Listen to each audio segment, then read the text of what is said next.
Saudaraku, jalan nasional yang menghubungkan Kabupaten Aceh Tenggara dengan Sumatera Utara tertutup material akibat banjir bandang. Hal ini disebabkan oleh rendahnya jembatan milik Balai Pelaksanaan Jalan Nasional atau BPJN Aceh di Desa Pasar Puntung, Kecamatan Semadam, Kabupaten Aceh Tenggara. Material seperti kayu kelondong dan bebatuan terbawa arus banjir dan menumpuk di ruas jalan nasional, khususnya di desa Kampung Baru, Titi Pasir, dan Pasar Puntung. Kondisi ini memicu keluhan dari warga setempat. Mampu Jawati, salah satu warga Kampung Baru yang terdampak, meminta PJ Bupati Aceh Tenggara untuk segera meninggikan jembatan atau melakukan perbaikan. Menurutnya, kondisi jembatan yang terlalu rendah sering menyebabkan aliran air dan material banjir masuk ke jalan raya mengganggu aktivitas warga. Banjir bandang itu Jam 8 malam.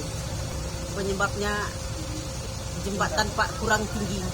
Tolong Pak, mohon jembatan ditinggikan. sini banjir bandang sudah berapa kali Bu terjadi? Oh, enggak bisa lagi dihitung Pak, udah sering kali.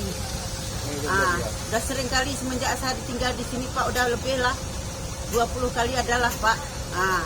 Semenjak saya di sini. Jadi saya trauma Pak, tolong Pak. Bapak Bupati, tolong itu jembatannya Pak. Tolong jembatan Pak ditinggikan.